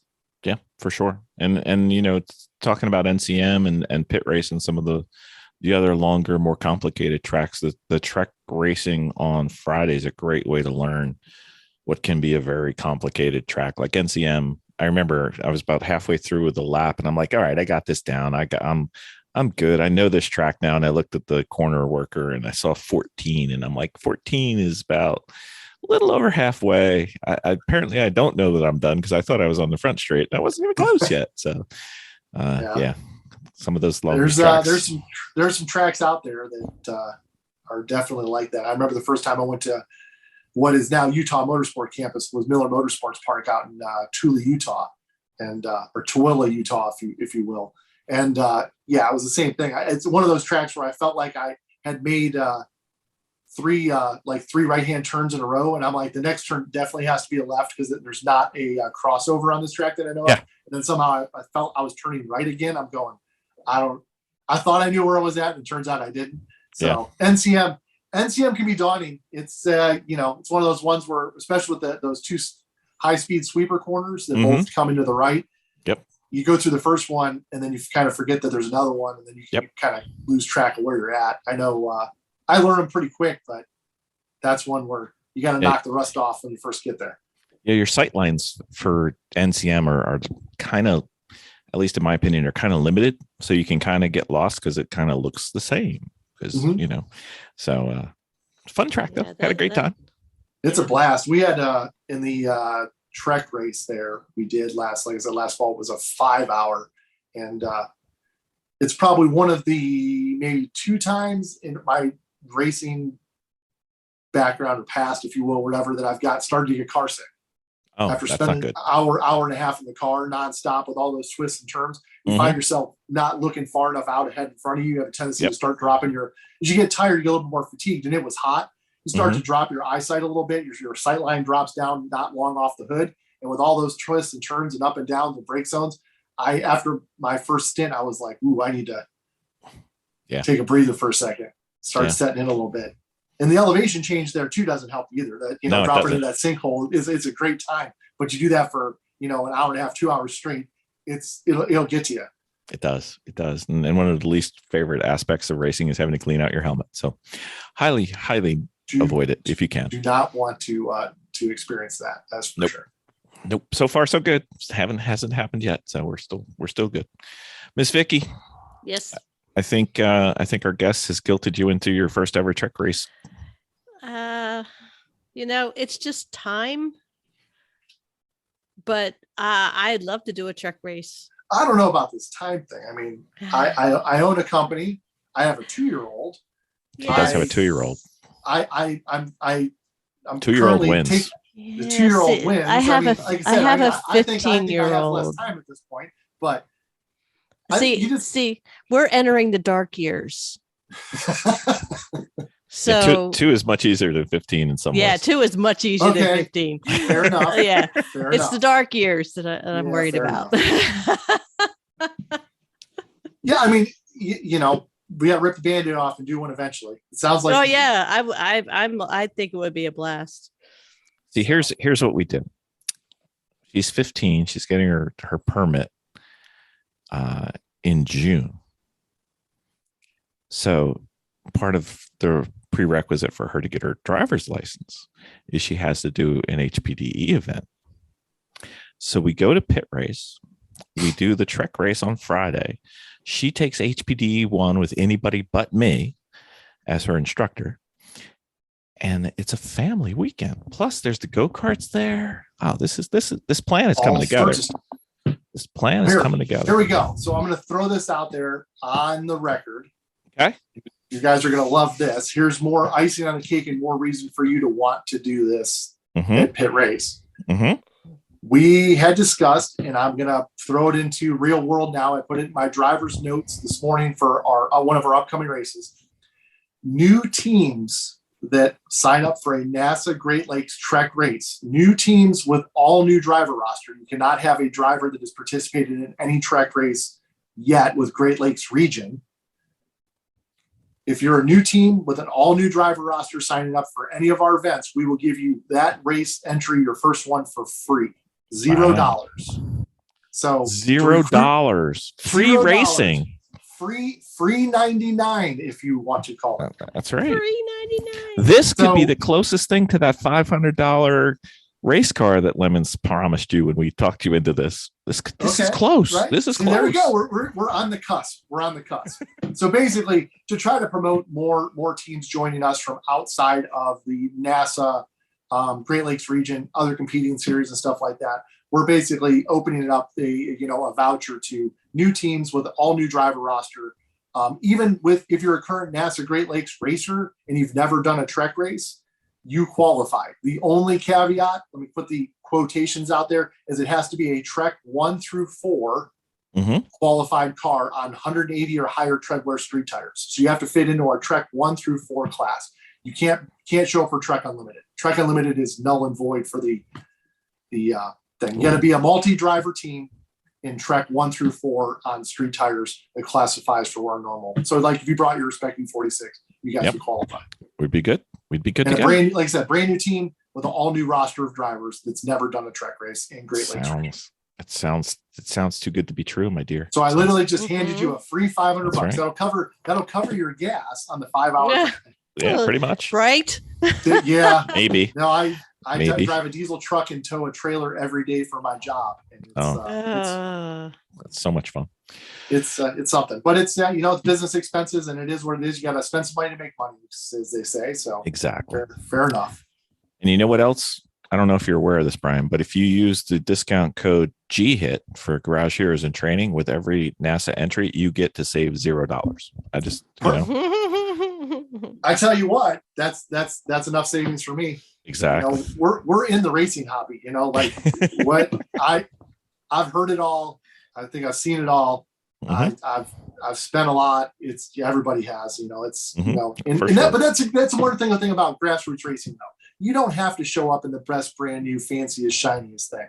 You can come out and run a TREC race with us, and you can buy an older used race car, get a couple friends together, turn a couple wrenches, as long as the safety equipment's there and it's going to pass a NASA annual tech inspection, and you guys got a little bit of driving experience from various HPDE organizations, you can come out and race with us. And that's what it's all about. We're trying to provide that entry gateway into racing, and then also give you the option to go, hey guys, not only do we do endurance racing, but we also do sprint racing. So maybe each one of those guys wants to buy their own car or share that car and run sprint races with us too. That's the crossover between the endurance racing that some of the endurance only organizations do, and then the sprint racing organizations only doing that. We're trying to melt the two together and offer a little bit more than just the one thing that we're locked into.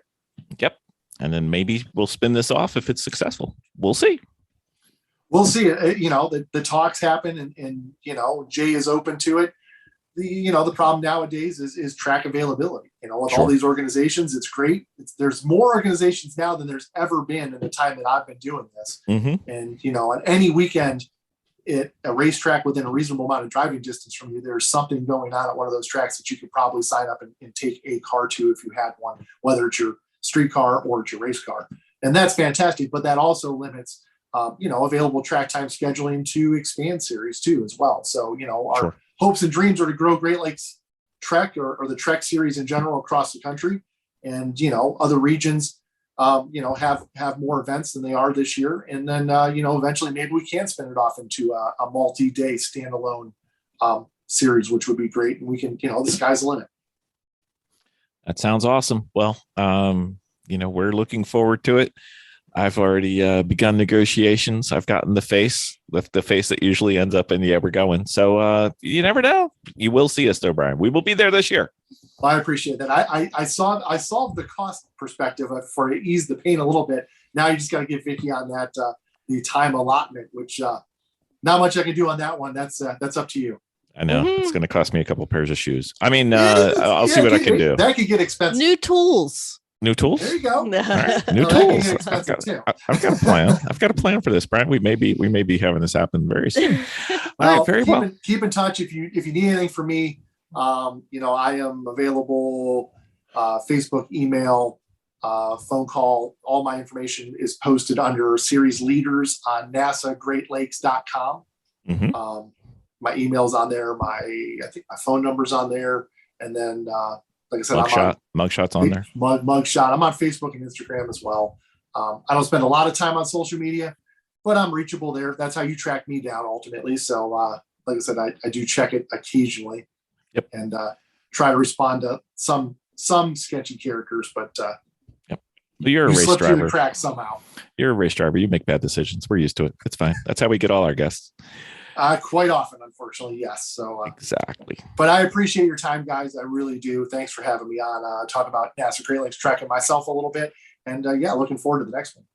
Should be fun. We will bother you again, sir. Absolutely. Thank you for coming on. Thank you so much. I appreciate it.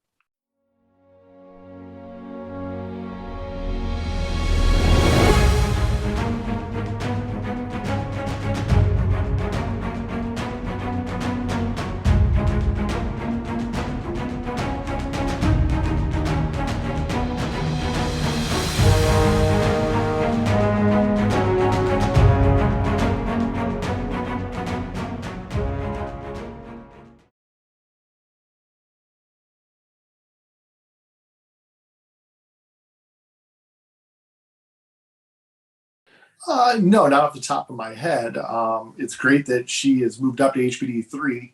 That we'll talk about a little bit later.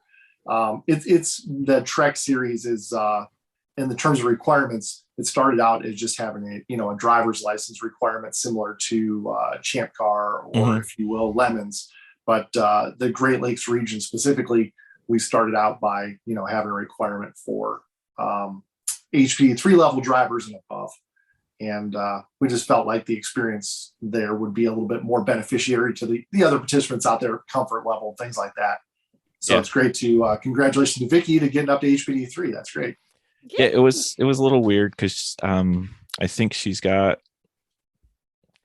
20 plus endurance races, but she wasn't eligible. So it was like, really? Yeah. Well, yeah.